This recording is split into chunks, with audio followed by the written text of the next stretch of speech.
चलिए तो आज के ऑनलाइन लाइव क्लास में आप लोगों का स्वागत है।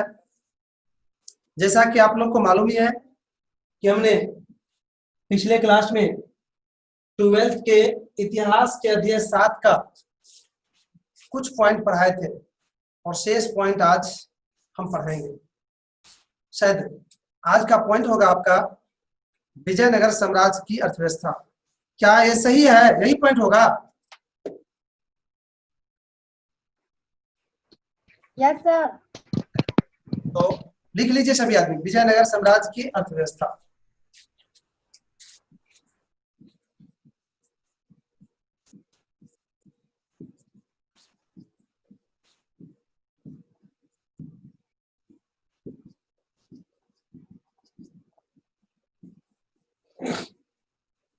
तो पेन एक बार नीचे रखिए। विजयनगर साम्राज्य की अर्थव्यवस्था। आज एक नया शब्द है अर्थव्यवस्था। शायद अर्थव्यवस्था क्या है वो जानते हैं कि अर्थव्यवस्था एक ऐसी व्यवस्था या सिस्टम है जिसके अंतर्गत एक देश की सारी आर्थिक क्रियाएं का अध्ययन होती है, अर्थात वैसी क्रिया जिससे रुपया, पैसा, धन दौलत इत्यादि की प्राप्ति होती है, उसका अध्ययन किया जाता है। तो आज हम लोग पढ़ेंगे विजयनगर की अर्थव्यवस्था, अर्थात विजयनगर में रुपया, पैसा, धन दौलत प्राप्त करने के लिए कौन कौन कार्य किए जाते थे।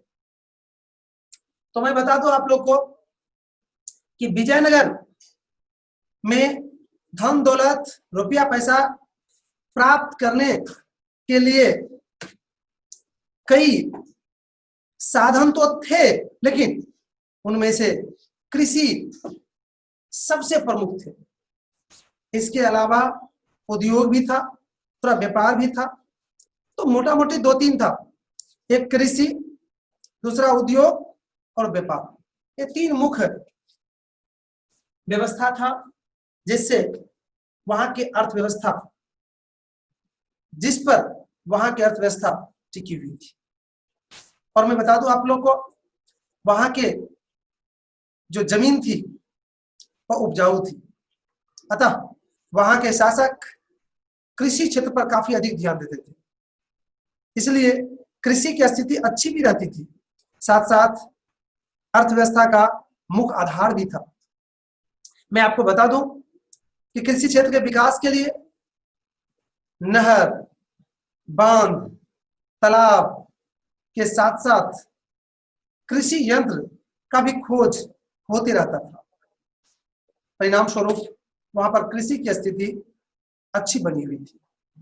यही कारण है कि अर्थव्यवस्था में कृषि का योगदान अधिक था। उसके बाद उद्योग का भी था। उद्योग वैसे छोटे मोटे उद्योग था, कोई बड़े उद्योग नहीं था। खास करके वस्त्र बनाने वाले, शक्कर तैयार करने वाले, हीरा जवाहरात बनाने वाले, ये सब उद्योग था। व्यवसाय, व्यापार भी होता था, एक वस्तु को दूसरे स्थान लाते ले जाते थे, अर्थात कृषि सामान को मुख्य रूप से लाने ले जाने का काम होता था। इसके साथ साथ उद्योग में जो वस्त्र बनते थे, जवाहरात इत्यादि जो बनते थे, इसको भी एक स्थान से दूसरे स्थान भेजा जाता था। तो आपने विजयनगर साम्राज्य की अर्थव्यवस्था क्या थी, क्या स्थिति थी, क्या हाल था, उसको शायद समझ गए। अब इसको आप लोग नोट कर लीजिए। विजयनगर साम्राज्य की अर्थव्यवस्था का मुख्य आधार कृषि, उद्योग, व्यवसाय और व्यापार थे। इसमें से सबसे प्रमुख कृषि थी। वैसे कृषि विकास के लिए शासक उचित प्रयास करते रहते थे। सिंचाई के लिए नहर, बांध और तालाब आदि बनाए गए थे।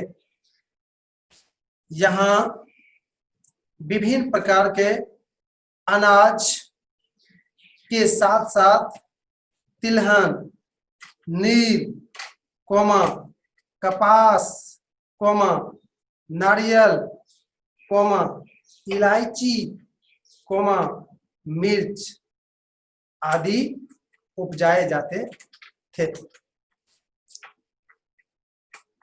साथ ही साथ यहाँ पर छोटे छोटे उद्योग और व्यापार भी होते थे। पूर्ण विराम। इस्पात का सामान बनाने, कोमा वस्त्र बुनने, कोमा शक्कर तैयार करने और जवाहरात का व्यवसाय उन्नत स्थिति में यहाँ था। इस तरह से हमने विजयनगर साम्राज्य की अर्थव्यवस्था की जो रीढ़ थी, विजयनगर साम्राज्य की अर्थव्यवस्था का जो आधार था, उसको मैंने समझाया और लिखाया भी। इसमें अगर किसी तरह का दिक्कत है तो आप थोड़ा जल्दी में क्वेश्चन कर सकते हैं हमसे। नहीं है दिक्कत सर। चलिए, नहीं है दिक्कत। सर जवाहरात क्या होता है? जवाहरात एक बहुत कीमती जो है आभूषण है, जैसे कि वो मुख्य रूप से समुद्र से निकाले जाते हैं। एक तरह से पत्थर होते हैं, एक तरह से। अब हम डायरेक्ट आपको अगला पॉइंट की ओर जाते हैं। अगला पॉइंट है विजयनगर की स्थापत्य कला।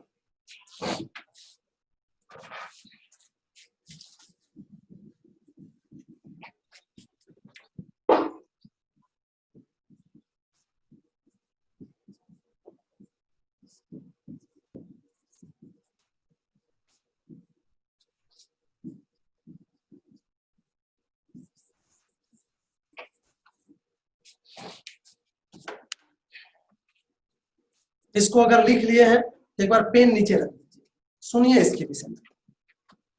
विजयनगर की स्थापत्य कला। मेरे भाई, स्थापत्य कला का मतलब होता है किसी चीज को बनाने या स्थापित करने की जो कला होती है, उसी को स्थापत्य कला कहते हैं। जैसे घर बनाने की कला, मंदिर बनाने की कला, या सड़क बनाने की कला, बाउंड्री बनाने की कला इत्यादि को स्थापत्य कला कहा जाता है। अर्थात स्थापत्य कला में हम यही पढ़ेंगे कि विजयनगर में मंदिर, घर या मस्जिद, सड़क, चार दीवारी इत्यादि का निर्माण किस तरह से किया जाता था। कि विजयनगर की स्थापत्य कला का जब अध्ययन हुआ है तो पता चला कि विजयनगर साम्राज्य की स्थापत्य कला काफी उन्नत थी, काफी अच्छी थी। और इसकी स्थापत्य कला क्या थी उसके इस वर्णन से भी स्पष्ट हो जाएगा। तो आप लोग अब इसको लिखना स्टार्ट करिए। विजयनगर के उत्खनन में मिले अवशेष से स्पष्ट हुआ है कि यहाँ की स्थापत्य कला काफी उन्नत थी। विजयनगर की स्थापत्य कला को निम्नलिखित वर्णन से समझा जा सकता है के बाद ध्यान दीजिए। और 1 नंबर में लिखिए किलाबंदी। किलाबंदी, किलाबंदी का मतलब हुआ कि चारों ओर से बाउंड्री देना, अर्थात अपने राज्य को, अपने शहर को, अपने गांव को, अपने घर को चार दीवारी से जो घेरते हैं हम लोग, उसको समान भाषा में बाउंड्री कहते हैं, उसी को किलाबंदी कहा जाता था। तो किलाबंदी की भी वहां पर काफी अच्छी व्यवस्था थी। पूरे राज्य को, यहाँ तक कि शहर को भी एक खास कला के द्वारा उसको घेरा जाता था। उसको घेरने में वैसे पत्थर इत्यादि का ही उपयोग किया जाता था और इसके बाद उसको सुरक्षा भी किया जाता था। तो आप लोग इसको किलाबंदी देखें, ध्यान दीजिए और लिखिए। विजयनगर में किलाबंदी और सड़क निर्माण पर विशेष ध्यान दिया गया था। किलाबंदी में पत्थर, कचरा या अन्य वस्तु का उपयोग किया जाता था। बोल बेटा,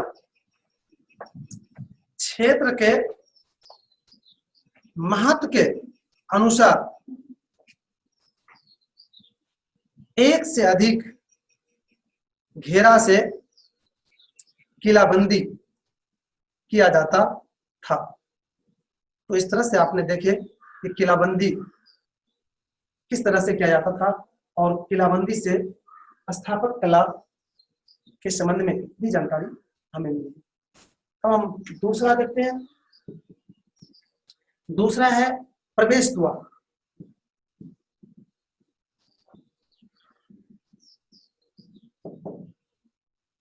मेरे भाई, प्रवेश द्वार को अपना लोग गेट कहते हैं। यहाँ पर गेट बनाने की भी बहुत अच्छी कला थी। यहाँ पर घर के गेट के साथ साथ राज का गेट या चारों साइड से जो बाउंड्री देता था, किलाबंदी करता था, तो सड़क के पास जो जगह छोड़ा जाता था वहां पर गेट बनाया जाता था, प्रवेश द्वार, जो बहुत सुंदर लगता था। तो इसको भी देख के आप लोग जाएंगे। नगर में प्रवेश करने के लिए भव्य प्रवेश द्वार बनाए जाते थे। उन पर भव्य मेहराब और गुंबद भी बनाए जाते थे। तो इस तरह से आपने प्रवेश द्वार को समझ गए और लिख भी लिए, और यह भी जान गए कि प्रवेश द्वार को देखकर यह पता चलता था कि वहां की स्थापत्य कला क्या थी, बनाने की कला क्या थी, निर्माण करने की कला क्या थी। अब हम इसमें से स्थापत्य कला की पहचान के लिए तीसरा पॉइंट देखते हैं। वो है भवन निर्माण। भवन निर्माण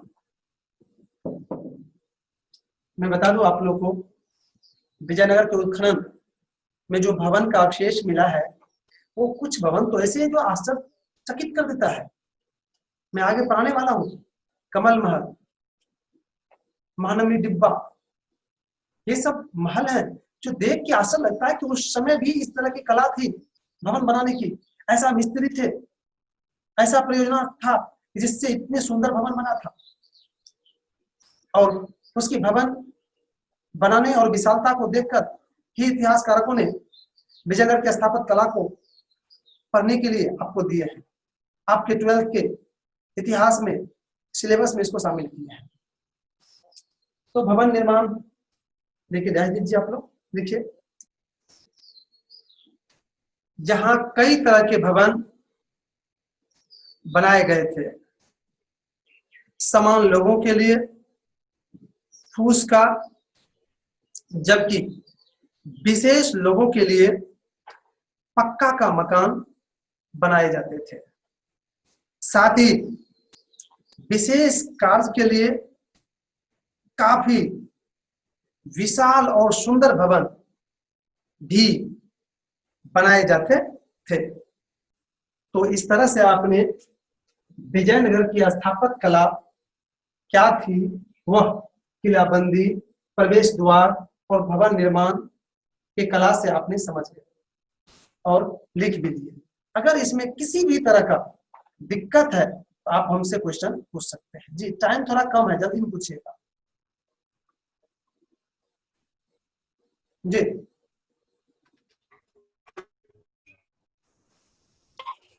सर गुम्बद क्या होता है? गुम्बद वो जो घर के ऊपर होते हैं या मंदिर के ऊपर भी होते हैं ना, मस्जिद के ऊपर भी होता है ना, छोटा छोटा गोल गोल, उसी को गुम्बद कहते हैं।